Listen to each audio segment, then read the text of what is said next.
What's good, YouTube? It's your boy Rusty Bastiole. Big fettuccine, no linguine, nothing, man. Do you see me, my boy? If you see me, go ahead and hit that like button, man. That sub button. Today, we is watching some more Nipsey Hussle, bro. I'm not gonna lie to you. Don't care how y'all feel. Don't care. But this is called Side Hustle. By who? Nipsey Hussle. So let's go ahead and get into it, man. My shit. Artists across genres stay Brother, hustling, she from already running started talking, let restaurants the to song capitalizing play. on their passions. These musical MVPs are not only making more Look to dough, Motor but turning Cage. into full-fledged I got a show entrepreneurs. today. Come along with This all Tidal I'm trying to and do. Tell as I discover Hustle your and motivate. faves, Side Hustle. Choppers a throwaway. Hustle the overway. That's why they follow me, huh? Cause they think I know the way. So I it's took only control right of that we had things. Crenshaw's very own Nipsey Hussle on an episode of Side Hustle, so thank you so much for being with us today. Thank you. So, you've come from so many different things, whether it's coming up in the streets, coming out of county jail, and then eventually becoming a rapper and your own Now you hear what I've been boss. saying. But it took a lot Dedication. of time to get there. Sure. And you recently described it as having like an 8-year learning curve. Dedication. Can you talk about how your business acumen has evolved since you started in this? It's trial and error, going, like you said, going through the learning curve. Every time we dropped the project, we learned something else about the music. And then we got more resources, whether it's from touring, mixtape sales, endorsements and whatnot. And, by reinvesting what we made off the music, we learned about retail, that hustle. We learned about clothing.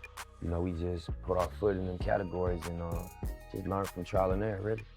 Yeah. You have the All Money In brands, which speaks to the music entity of your career, and then you have the Marathon, which is also part of a marketing firm called the Marathon Agency. So break down what the vision was for Marathon Agency and who your business partners are. Yeah, so the agency was basically, after we did the Crenshaw release, I came up with a marketing concept called Proud to Pay. And what it was the multiple price points for the album. And so the one that we charged 100 for under the Proud to Pay campaign. And the idea was basically every brand has a certain section of their consumer base that's really all the way sold and committed and all the way convinced, and they riding, to the wheels fall off. So whether it's you got 1 million fans and 10,000 of those fans are really, really proud to be a part of what you're doing, or if you got 1,000 fans and 100 of them is part of your Proud to Pay, there's a certain section of your fan base that's 100% sold. And I felt like if you focus on them, you can deliver higher quality product, and you can charge more. And so after that reacted and did well, I wanted to be able to offer our perspective on marketing. So we created the agency, which is the partnership between George Peniche, Karen Civil, and Stephen Carles and myself. And when I say myself, I mean the All Money In. How important was it to open a brick and mortar in Crenshaw and create this retail space and this retail experience? I like Nipsey's brand. They only brought in people that can help expand his brand, but he made it clear that the bulk of his brand, which is him, is his original team. You feel me? Experience for your fans.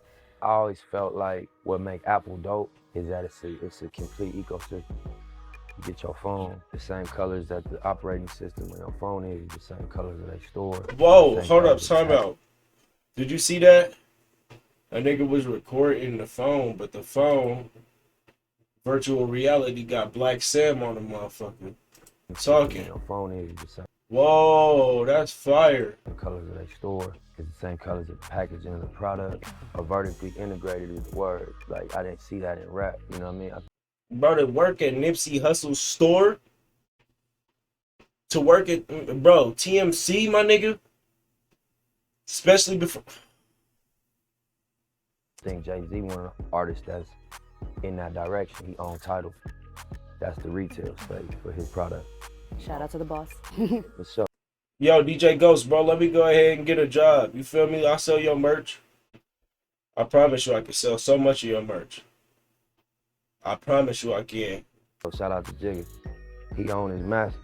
So I say that if y'all don't know, because the way I feel about DJ Ghost is, bro, is the marathon continued to me. He is TMC to me. So Let me go and get on that, G. From actual conception to consumption, we can keep and curate the whole experience. And I'm not replacing him. I'm not saying he replaced no Nick. Nothing like that. What I'm saying is he's the embodiment of the continuation of the marathon. You feel me? That's what Apple is. You know what I mean? So I Does it mean? felt like for us to have a retail space Oh, pussy. with our aesthetic, Come on to my the face. marathon colors, the vibe. Yo, what me I say? Me I say, come out to my blood clot face. No, don't leave. Like the video, bro. I ain't gonna lie to you, my bad. Damn, why you so fucking salty, nigga? Fuck, why you so soft? Damn, chill, bro. Sit up here, bro. Here, bro. Hit the za, bro. Hit the za, bro. Bro, hit the za, bro. Bro, it's okay. Vibe that is on the artwork of the album, that's on the backdrop of the tour. You know what I mean? It'll create a consistency in the message. All my life, Grinding all my life. Sacrifice, nigga, hustle, pay the price. You want a slice, then you got to roll the dice. That's why all my life, I've been grinding all my life, huh? All my life, grinding all my life. Sacrifice, nigga, hustle, pay the price. You want a slice, then you got to roll the dice. That's why all my life, I've been grinding all my life, look. Recently launched. You know, how did David Gross, the founder of Vector 90, approach you and convince you to, participate? We met at a Lakers game. We was just courtside at the game, and we ain't say nothing to each other for the first 2 quarters. And then, you know, tequila make you social a little bit. So we, halfway through the game, start talking, and he just like, yeah, man, you know, I know who you are. You know what I mean? I'm from LA myself. I grew up in this side of LA. You know, I'm an investor. I love how he keep it real respectable. Because, you know, the politics of LA, depending on, like he say in one of his songs, judge a young nigga by their address. Guaranteed, bro, that they having a conversation. I'm saying we like I'm in the conversation. Bro, that they having a conversation with, guaranteed he's not no young nigga. But still, you judge a man by their address simply because the politics in LA, from what I've heard, block to block, it's a lot like Chicago, you feel me? Like, block to block, one block could be GD's, the next block you on BD territory, the next block 2 blocks down you on Vice Lord territory. You know what I'm saying? You might have some EBK Reckless Renegade motherfuckers around there too. You know what I'm saying? Like you never know. Same thing with LA. You got the Crips, and you might have you some Vatos. You know what I'm saying? You got you some different Crips that might be beefing with the other Crips. You got some gangsters versus some neighborhoods. You feel me? And in between that, you got some Hoovers. You know what I'm saying? I don't know. Except don't quote me, but I know. I've heard. Shout out my nigga Xavier TV. I've heard that the streets are like that. And So he honestly being real respectable. My bad, I said all of that to say this. He honestly being real respectable by not saying where bro is from. He specifically said, yeah, bro told me I grew up on this side or whatever. Bam, he ain't say west side, north side, he ain't say Slauson Ave, he ain't say what is it, Hoover and whatever. Bro, I don't know. But whatever, you know what I'm saying? He just real vague. I got an idea that I think you perfect for. Would you come to the office sometime this week? I pulled up on him at his office and he showed me the idea for what became Vector 90. So I saw how he was working toward it once we committed to doing it, and he was just real aggressive, real thorough with putting together the execution. So it made perfect sense. It came together a lot quicker than I thought it would. He just was crazy with the execution. And you don't come across people that execute as well as they conceptualize a lot. You know what I mean? Tell me that shit's not hard. That was something that made me know that this is somebody I want to work with and link up with. With Vector 90, I found it unique that, you know, the philosophy is definitely empowering Baby. and championing women entrepreneurs and entrepreneurs who are minorities. As a father, you know, does that ever weigh into your business choices and just creating these opportunities for other people so that your son and daughter could also have access? Bro, time out, I burnt myself, bro. I'm sorry. I'm showing the microphone what I should be showing y'all. Look, I burned myself, gang. I burnt the fuck out of myself cooking, bro. That shit hurts. I got my arm on that little fucking just sitting there, bro. That shit hurt. Opportunities when they grow up. Yeah, definitely. We stuck in our own perspective, in our own experience, but kids make you see things through a 7-year-old, 8-year-old point of view, or a 1-year-old point of view, and put a timeline on their life and see that, okay, at this age, they're gonna need to be right here. And you gotta start playing chess and setting things up a little more strategic than if it was just. He referenced chess a lot. Listen to his music, listen to a lot of his interviews.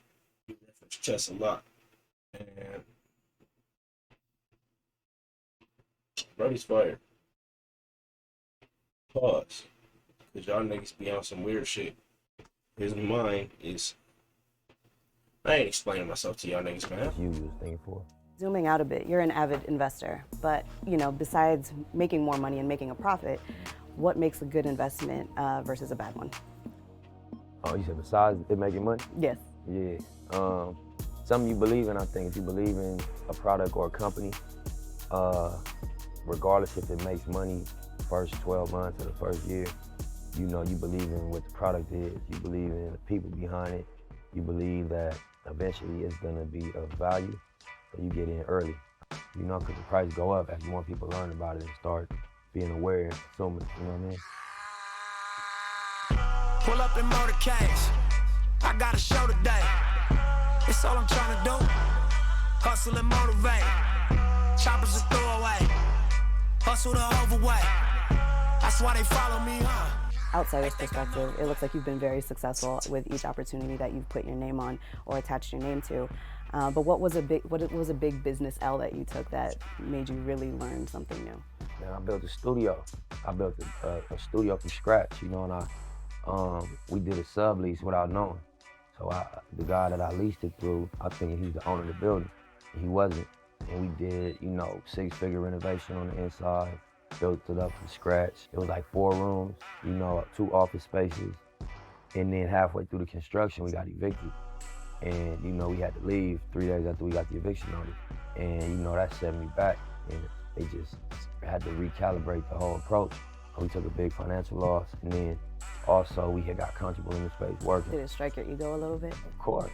Yeah, I had set my office up, had the logos on the wall, I was taking all my meetings there. I had a whole video editing room. I had planned how I was gonna get the album done. I was gonna record it here. We was gonna do all the interview stuff here. We was gonna do all the video content here.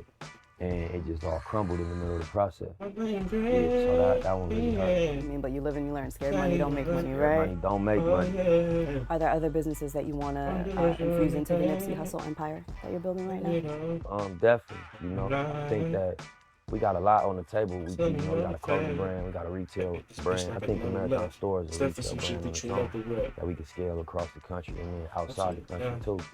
We wanna bring the Vector 90 concept to other markets in America. Film production. Bro, I'm not gonna lie, bro. Look, you see these, bro. These Pumas right here, bro. These Pumas right here, bro. Hold on, let's take it back a little bit. Outside the country too.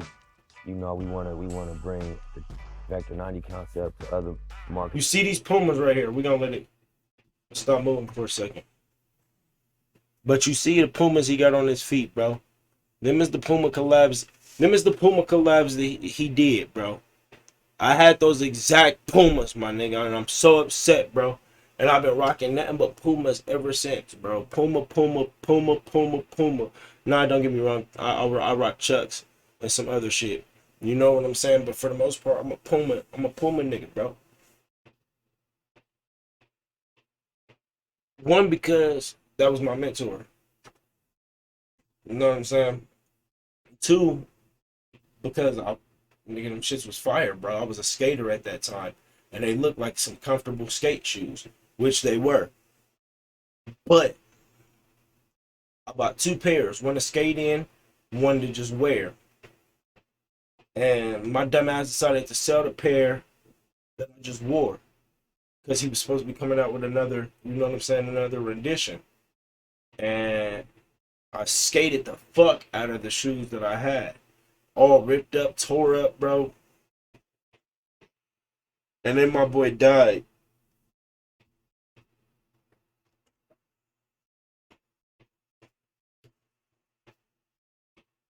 Alright, we're gonna go past that, my nigga. Whatever. Alright, fuck it. It's in America. Film production. Definitely that's the direction we're gonna go into next. We just did a mini movie for a record on my album called Hustle and Motivate. It was pyro, it was explosions, it was, you know, like a 16, 15-minute acting scene in it. And that's something we're gonna go further into. We're gonna produce our own films, write our own films. So Nipsey's going Hollywood. We're gonna put our foot into Hollywood. You know what I'm saying? I don't like the sound of going Hollywood. Yeah, for sure. You should come visit my zone. Don't take my word. Double check all of my flows. Ask them how Hussle got on Now, before we let you go, what is the most valuable piece of advice you can give to up-and-coming entrepreneurs who may not, you know, have the financial means to pursue a business that they really have a passion for? Man, don't quit. I think everybody get tested. Everybody get their game tested. If you don't quit, you're gonna learn and you're gonna figure things out. That's really the secret to everything is how much you can take. You know what I'm saying? How much pressure, how much stress, how much insecurity in your decisions, all of that you can take before you say it's too uncomfortable. I'm gonna just go back to me. You know, I'm not gonna challenge myself. I'm gonna just be whatever your version of regular is. So you just don't quit. I think you're gonna be able to get education and empower you in your experience. Yeah. How long it takes? Stay down, it's a marathon.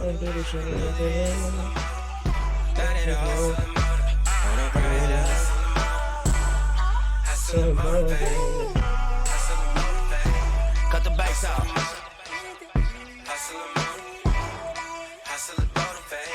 All money in, nigga. Hey man, that was that, bro. That was that. I'm gonna fuck with you. You know what I'm saying? It's gonna take me a little minute to do what I gotta do, but I don't give a fuck, man. Once again, I just said this in the last video. In fact, y'all need to go watch that. Reaction to another Nipsey Hussle video. Go ahead and like and subscribe before you go ahead and check that video out. But as I was telling y'all, man, I don't care about how long it takes me to end the goddamn video. That's my business.